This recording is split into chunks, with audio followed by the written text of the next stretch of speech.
Hello friends, आप सभी का easy maths with P answer इस यूट्यूब चैनल पे स्वागत है। देखिए फ्रेंड्स, हमने सीक्वेंस एंड सीरीज इस चैप्टर में इससे पहले एक्सरसाइज 2.1 से लेके एक्सरसाइज 2.4 तक इन सभी एक्सरसाइज के हर एक क्वेश्चन का सॉल्यूशन बहुत ही अच्छी तरह से सीखा है। जहाँ पे जो भी थ्योरेटिकल पार्ट नेसेसरी था वो थ्योरेटिकल पार्ट भी हमने बहुत ही अच्छी तरह से सीखा है। और आज के इस वीडियो लेक्चर में एक्सरसाइज 2.5 के पहले जो अर्थमेटिको ज्योमेट्रिक प्रोग्रेशन यह नया कंसेप्ट है हमारे लिए, इस कंसेप्ट को हम पहले सीखेंगे और फिर उसके बाद एक्सरसाइज 2.5 के क्वेश्चंस हम सॉल्व करेंगे। देखिए, हमने अर्थमेटिक प्रोग्रेशन बहुत अच्छी तरह से सीखा है। आपको पता है अर्थमेटिक प्रोग्रेशन इसका मतलब उस प्रकार का सीक्वेंस रहेगा जिस सीक्वेंस में किसी भी दो कॉन्जुगेटिव टर्म का डिफरेंस सेम रहेगा, उसे हम अर्थमेटिक प्रोग्रेशन कहते हैं। हमें ज्योमेट्रिक प्रोग्रेशन भी पता है, किसी भी सीक्वेंस में किसी भी दो कॉन्जुगेटिव टर्म का रेशो अगर कॉमन मिलेगा, कांस्टेंट मिलेगा, तो उसे कहते हैं हम ज्योमेट्रिक प्रोग्रेशन। लेकिन आज के इस लेक्चर में हमें देखना है अर्थमेटिको ज्योमेट्रिक प्रोग्रेशन, मतलब अर्थमेटिक प्रोग्रेशन और ज्योमेट्रिक प्रोग्रेशन, एपी और जीपी, इन दोनों का जो कॉम्बिनेशन है उसे आज हमें देखना है अर्थमेटिको ज्योमेट्रिक प्रोग्रेशन, जिसे हम AGP कहेंगे। देखिए, इसका डेफिनेशन यहां पे दिया है, a sequence in which each term is the product of the corresponding terms of an AP and GP is called an AGP। क्या है? A sequence in which each term is the product of the corresponding terms of an AP and GP। देखिए, थोड़ा सा हम example यहां पे एक लेते हैं, मतलब आपको समझ में आएगा। कंसीडर AP, सपोज यहां पे हमारे पास AP है, कंसीडर एन AP हमारे पास है 1 2 3 4 5 एंड सो ऑन। इसे हम AP कह सकते हैं अर्थमेटिक प्रोग्रेशन। देखिए, 2 - 1 1 है, 3 - 2 1 है, 4 - 3 1 है, 5 - 4 1 है। किसी भी दो कॉन्जुगेटिव टर्म का डिफरेंस यहां पे सेम है, कांस्टेंट है, इसलिए इसे कहेंगे हम AP। Now consider a GP, geometric progression हम कंसीडर करते हैं। सपोज ज्योमेट्रिक प्रोग्रेशन हमारे पास है 2 4, फिर इसके बाद 8 16 32। ओके, देखिए 4/2 2, 8/4 2, 16/8 2, 32/16 2। किसी भी दो कॉन्जुगेटिव टर्म का रेशो यहां पे हमें सेम मिल रहा है, तो इसे हम GP कहेंगे और इसे हम AP कहेंगे। ठीक है, 1 2 3 4 5 ये हमारे पास AP है, 2 4 8 16 32 ये हमारे पास GP है। अब इन दोनों का जो कॉम्बिनेशन है उसे कहेंगे हम AGP, अर्थमेटिको ज्योमेट्रिक प्रोग्रेशन। ठीक है ना। अब इन दोनों का कॉम्बिनेशन किस प्रकार से लेना है? कॉम्बिनेशन लेना है मतलब इन दोनों AP और GP के करस्पॉन्डिंग टर्म का हमें प्रोडक्ट लेना है। अ सीक्वेंस AGP उस प्रकार का सीक्वेंस है in which each term is the product of the corresponding terms of an AP and GP। मतलब AGP उस प्रकार का सीक्वेंस रहेगा जिस सीक्वेंस में AP और GP के करस्पॉन्डिंग टर्म का प्रोडक्ट रहेगा। ओके, देयरफॉर AGP मतलब अर्थमेटिको ज्योमेट्रिक प्रोग्रेशन क्या रहेगा? देखिए, 1 × 2, 2 × 4, 3 × 8, 4 × 16, 5 × 32 एंड सो ऑन। इस प्रकार का AGP रहेगा। ओके, चाहे तो हम इसे किस प्रकार से ले सकते हैं? 1 × 2 is 2, 2 × 4 8, 3 × 8 24, 4 × 16 64 and 5 × 32 it will be 160। Okay, तो ये रहेगा हमारे पास AGP। अब आपको समझ चुका होगा AGP क्या है, समझ में आया होगा। ठीक है ना, बहुत ही सिंपल है। AP और GP अगर हमारे पास है तो AP और GP के करस्पॉन्डिंग टर्म का प्रोडक्ट लिए बाद जो सीक्वेंस बनेगा करस्पॉन्डिंग टर्म का प्रोडक्ट लिए बाद जो सीक्वेंस बनेगा, हमने 1 2 का प्रोडक्ट यहाँ पे 2 लिया है, 2 4 का प्रोडक्ट 8, 3 8 का प्रोडक्ट 24, 4 16 का प्रोडक्ट 64, 5 32 का प्रोडक्ट 160। तो इस प्रकार का जो सीक्वेंस रहेगा उस सीक्वेंस को हम कहेंगे एजीपी, मतलब अर्थमेटिको ज्योमेट्रिक प्रोग्रेशन। ठीक है, बहुत ही सिंपल है। एपी और जीपी के करस्पॉन्डिंग टर्म का प्रोडक्ट लिए बाद जो सीक्वेंस तैयार होता है उस सीक्वेंस को कहते हैं हम अर्थमेटिको ज्योमेट्रिक प्रोग्रेशन, एजीपी। देखिए बहुत ही सिंपल है। हमने वैसे 10th स्टैंडर्ड में एपी देखा है, अर्थमेटिक प्रोग्रेशन सीखा है। 11th स्टैंडर्ड में हमने ज्योमेट्रिक प्रोग्रेशन सीखा था, फिर उसके बाद हमने हार्मोनिक प्रोग्रेशन सीखा था।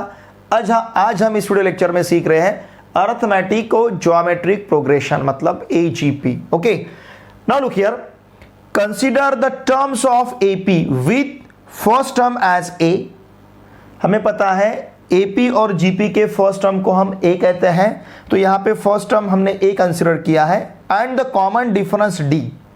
अगर इस प्रकार से फर्स्ट टर्म ए है, कॉमन डिफरेंस डी है, तो एपी के टर्म्स हमारे पास क्या रहेंगे, a plus d, a plus 2d, a plus n minus 1 into d and so on. उसी प्रकार से अब हम जीपी कंसिडर करते हैं। ये एपी है, जिस एपी का फर्स्ट टर्म ए है, कॉमन डिफरेंस डी है। अब इसी प्रकार से हम जीपी कंसिडर करते हैं। Also the terms of GP with first term 1 and the common ratio r 1 r square r cube and so on r raise to n minus 1 and so on. ठीक है, अब ये हमारे पास जीपी है और ये हमारे पास एपी है। अब इससे अगर हमें एजीपी कंसीडर करना है, मतलब अर्थमेटिको ज्योमेट्रिक प्रोग्रेशन अगर हमें कंसीडर करना है, तो क्या करना पड़ेगा, करस्पॉन्डिंग टर्म का प्रोडक्ट। तो यहाँ का टर्म ए है, यहाँ का टर्म 1 है, तो हमने a इंटू 1 ए लिया है। यहाँ का टर्म a प्लस डी है, यहाँ का टर्म r है, तो हमने a प्लस डी r का प्रोडक्ट लिया है।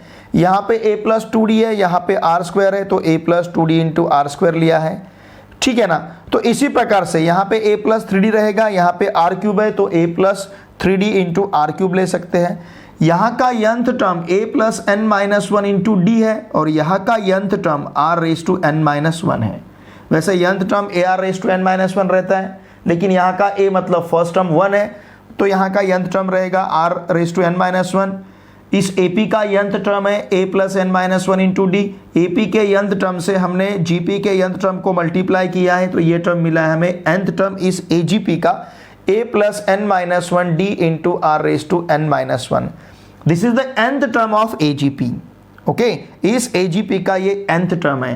ये कैसे बना है, AP का nth टर्म इंटू GP का nth term, it is the nth term of AGP, और नीचे हमने वही लिया है। Therefore nth term of AGP is, AGP का nth टर्म क्या रहेगा, t suffix n equals to, मतलब AGP का nth term tn equals to a plus n minus 1 into d into r raise to n minus 1। Okay, तो ये AGP का nth term है। ठीक है ना, look here, AP general AP हमने यहाँ पे कंसिडर किया, फिर उसके बाद जीपी कंसिडर किया, एपी और जीपी के करस्पॉन्डिंग टर्म का प्रोडक्ट लिया, तब हमें पता चला कि एजीपी का यंथ टर्म इस प्रकार का रहता है, तो हमने यहाँ पे nth term of AGP consider किया है, मतलब nth term of AP into nth term of GP, तो ये एजीपी का nth टर्म रहेगा। Okay, now sum of first n terms of AGP. हमने sum of first n terms of AP देखा है, sum of first n terms of GP भी लिया है। अब यहाँ पे हमें sum of first n terms of AGP लेना है। देखिए एजीपी के terms a plus d r, a plus 2d r square, a plus n minus 1 d into r raise to n minus 1। तो इन सभी nth टर्म का, ये nth term है AGP का, तो फर्स्ट टर्म से nth टर्म तक जितने भी टर्म्स थे उन सभी टर्म का यहाँ पे हमने सम लिया है। Now Sn equals to a upon 1 minus r plus d r into 1 minus r raise to n minus 1 upon 1 minus r bracket square, minus a plus n minus 1 into d into r raise to n upon 1 minus r. It is sum of nth terms of, sum of first nth terms of AGP, sum of first n terms of AGP। AGP के पहले n term का सम हमारे पास है Sn equals to a upon 1 minus r plus d r into 1 minus r raise to n minus 1 upon 1 minus r bracket square, minus a plus n minus one d into r raise to n upon one minus r, where r is not equals to one, क्योंकि अगर are यहाँ पे one होता है तो one minus are zero बनेगा, ये सभी टर्म्स मीनिंगलेस हो जाएंगे। किसी भी टर्म का डिनोमिनेटर अगर जीरो रहेगा तो ये सभी टर्म्स यहाँ पे मीनिंगलेस बनेंगे।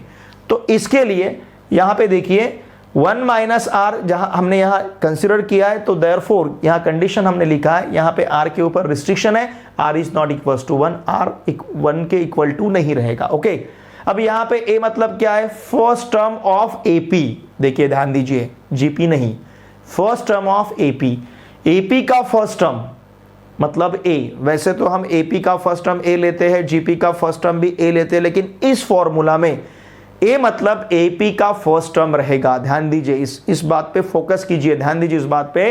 इस फॉर्मूला में, ये जो इतना बड़ा फॉर्मूला हमारे पास है, हमारे सामने है, इस फॉर्मूला में ए मतलब एपी का फर्स्ट टर्म रहेगा। What is D? D is the common difference of AP, AP का कॉमन डिफरेंस जिसे हम स्मॉल डी कहते हैं। तो यहां का ए मतलब first term of AP, d मतलब common difference of AP. What is r? R तो कॉमन रेशो जीपी में रहता है, पता है हमें, क्योंकि जीपी हम किसे कहते हैं, उस प्रकार के सीक्वेंस को जिस सीक्वेंस के हर दो कॉन्जिगेटिव टर्म का रेशो सेम रहेगा, उसे हम जीपी कहते हैं। तो आर यहाँ पे कॉमन रेशो रहेगा जीपी का। तो देखिए ये फॉर्मूला आपको लर्न करना पड़ेगा, S n equals to a upon one minus r, बहुत सिंपल है, plus d r into one minus r raise to n minus one upon one minus r bracket square, minus a plus n minus one into d into r raise to n upon one minus r. It is the sum of first n terms of AGP. Now sum of infinite terms of AGP, अगर infinite terms रहेंगे, जैसे ये हमने यहाँ पे infinite term consider किए हैं, ठीक है ना, यहाँ का जो AGP infinite है, हम nth term तक नहीं रुके हैं, infinite terms है, जैसे ये AGP infinite term है। Okay, now sum of infinite terms of AGP, अगर सपोज ध्यान दीजिए वहां का जो कॉमन रेशो है, जीपी का जो कॉमन रेशो है, उस कॉमन रेशो का मॉड लेस देन वन रहता है, तभी हम इसका सम ले सकते हैं। ये कंडीशन बहुत इंपॉर्टेंट है। अगर mod of r greater than और इक्वल टू वन रहेगा तो हम सम नहीं ले पाएंगे, that sum goes to infinity. Okay, तो इसके लिए मॉड ऑफ आर अगर लेस देन वन है तभी हम इसका इनफाइनाइट टर्म्स का सम कंसीडर कर सकते हैं। कंडीशन, इंपॉर्टेंट कंडीशन कौन सी है, वहां का जो कॉमन रेशो है, किसका, जीपी का जो कॉमन रेशो है, उस जीपी का कॉमन रेशो का मॉड, जो भी कॉमन रेशो रहेगा उस कॉमन रेशो का जो मॉड है वो वैल्यू लेस देन वन रहना चाहिए। अगर कॉमन रेशो का वैल्यू लेस देन वन रहेगा, कॉमन रेशो के मॉड का वैल्यू लेस देन वन रहेगा, तभी हम उसका सम ले सकते हैं, sum of infinite terms of AGP consider कर सकते हैं। ठीक है, तो फॉर्मूला देखिए, अगर यहां से देखिए, इसे अगर हमने सेपरेट किया, डी से इसको मल्टीप्लाई किया और आर से इसे, डी आर से इसे अगर मल्टीप्लाई करते हैं हम, लुक हियर, तो क्या मिलेगा हमें, डी आर से वन को मल्टीप्लाई किया तो d r upon one minus r bracket square, और d r into r raise to n minus one मतलब d r raise to n upon one minus r bracket square मिलेगा। ठीक है, और that term goes to infinity. इसके लिए ये सभी टर्म्स इधर के वैनिश होंगे। ओके, तो देखिए हम यहां पे s n equals to consider करेंगे a upon one minus r plus d r upon one minus r bracket square. Sum of infinite terms of AGP, AGP के इनफाइनाइट टर्म का सम हमने लिया है इस फॉर्मूला से। तो इस फॉर्मूला से sum of infinite terms of AGP का फॉर्मूला हमें मिलेगा s n equals to a upon one minus r plus d r upon one minus r bracket square. ठीक है, देखिए स्टूडेंट्स, आज हमने बहुत ही इंपॉर्टेंट कंसेप्ट सीखा है जिसे कहते हैं हम अरिथमेटिको ज्योमेट्रिक प्रोग्रेशन। ये किस प्रकार से बनेगा, हमारे पास अगर एपी है जीपी है तो दोनों भी सीक्वेंस के, दोनों भी प्रोग्रेशन के करस्पॉन्डिंग टर्म का प्रोडक्ट लिए बाद जो सीक्वेंस बनेगा उसे हम एजीपी कहेंगे। ओके, दोनों, जैसे जो टर्म्स एपी में है उस टर्म का अगर हम रेसिप्रोकल लेते हैं तो हमें हार्मोनिक प्रोग्रेशन मिलता है, पता है हमें। ठीक है ना, तो हार्मोनिक प्रोग्रेशन हमने उसी प्रकार से फाइंड किया है, उसी प्रकार से हमने कंसीडर किया है। तो वैसे ही यहां पे एजीपी हमें कंसीडर करना है। AGP is the combination of what AP and GP, AP और जीपी का जो कॉम्बिनेशन रहेगा उसे हम एजीपी कहेंगे। लेकिन किस प्रकार का कॉम्बिनेशन रहेगा? एपी और जीपी के करस्पॉन्डिंग टर्म का प्रोडक्ट लिए बाद जो सीक्वेंस हमें मिलेगा उसे कहेंगे हम एजीपी। ओके, तो एजीपी में एजीपी के सम ऑफ फर्स्ट ईयर टर्म्स में तीन बातें हमारे लिए इंपॉर्टेंट है। ये तीनों बातें कौन से? A d r. A is the first term of AP, d is the common difference of AP and r is the common ratio of GP.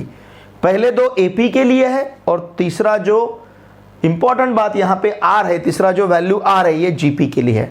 और sum of infinite terms of AGP. देखिए इन दोनों formula के ऊपर आपको problem solve करने हैं exercise 2.5 में, तो दोनों फॉर्मूला की तरफ ध्यान दीजिए। ये दोनों फॉर्मूला भी हमारे लिए बहुत इंपॉर्टेंट है क्योंकि ये हम एक्सरसाइज 2.5 के कुछ प्रॉब्लम हमें एसएन ये फॉर्मूला यूज करके सॉल्व करने हैं और कुछ प्रॉब्लम हमें ये फॉर्मूला यूज करके सॉल्व करने हैं। तो देखिए ये जो मैंने आपके सामने लिखा है इस बोर्ड का आप स्क्रीनशॉट लीजिए, अपने नोटबुक में पूरा ये लिख लीजिए क्योंकि ये थ्योरेटिकल पार्ट बहुत ही इंपॉर्टेंट है। ये थ्योरेटिकल पार्ट अगर आपको नहीं समझेगा तो एक्सरसाइज 2.5 के प्रॉब्लम हम ठीक तरह से सॉल्व नहीं कर पाएंगे। ठीक है, देखिए स्टूडेंट आज के वीडियो लेक्चर में बस इतना ही लेते हैं। अर्थमेटिक और ज्योमेट्रिक प्रोग्रेशन इसे ठीक तरह से पढ़ लीजिए क्योंकि नेक्स्ट हमारा जो वीडियो लेक्चर रहेगा एक्सरसाइज 2.5 का वीडियो लेक्चर रहेगा। तो उसके लिए ये पूरा थ्योरेटिकल पार्ट, ये दो फॉर्मूले आपको पता होना बहुत ही जरूरी है। ठीक है, देखिए स्टूडेंट्स मेरी आप सभी से रिक्वेस्ट रहेगी, आपके जितने भी फ्रेंड्स क्लास 11th और 12th में महाराष्ट्र स्टेट बोर्ड में कहीं पे भी पढ़ते होंगे उन सभी को प्लीज़ मैथमेटिक्स के लिए इस चैनल को सब्सक्राइब करने के लिए आवश्यक है। आपने भी वीडियो देखे बाद इन वीडियो को आपके फ्रेंड के साथ शेयर कीजिए। अगर आप इस चैनल पे नए हो तो इस चैनल को सब्सक्राइब कीजिए। वीडियो देखे बाद कमेंट करना ना भूलिए, आपको वीडियो कैसा लगता है प्लीज़ वीडियो के कमेंट बॉक्स में लिख के मुझे ज़रूर भेजिए। अगर आपके कुछ सजेशन है तो सजेशन भी मुझे लिख के ज़रूर भेजिए। मुझे आप इंस्टाग्राम पे फॉलो कीजिए, इंस्टाग्राम का लिंक, अकाउंट का लिंक मैंने इसी वीडियो के डिस्क्रिप्शन में दे रखा है। देखिए स्टूडेंट्स मेरे जब भी यूट्यूब पे 3 से ज़्यादा वीडियो अपलोड होते हैं तो उसका नोटिफिकेशन मतलब पब्लिक होते हैं, मैं उसे पब्लिश करता हूँ, तो 3 से ज़्यादा अगर वीडियो पब्लिश करता हूँ एक दिन में तो उसके नोटिफिकेशन आप तक नहीं पहुँचेंगे। तो इसलिए मेरी आप सभी से रिक्वेस्ट रहेगी कि आप मुझे इंस्टाग्राम पे भी फॉलो कीजिए क्योंकि जो भी नोटिफिकेशन आपको मतलब जो भी अपडेट्स रहेंगे मैं इंस्टाग्राम थ्रू भी आपको प्रोवाइड कर सकता हूँ क्योंकि 3 से ज़्यादा अगर मेरे वीडियोस पब्लिश होते हैं तो नोटिफिकेशन आप तक नहीं पहुँचेगा, आपको पता भी नहीं चलेगा कि मेरा नया वीडियो अपलोड हुआ है यूट्यूब पे। ठीक है, तो इसलिए मुझे इंस्टाग्राम पे ज़रूर फॉलो कीजिए। ठीक है, मेरा फेसबुक पेज है उसे भी आप लाइक कीजिए, वीडियो को भी लाइक कीजिए वीडियो देखे बाद और आपके फ्रेंड के साथ शेयर करना ना भूलिए। चलिए अब मिलते हैं नेक्स्ट वीडियो लेक्चर में। Thanks for watching my video.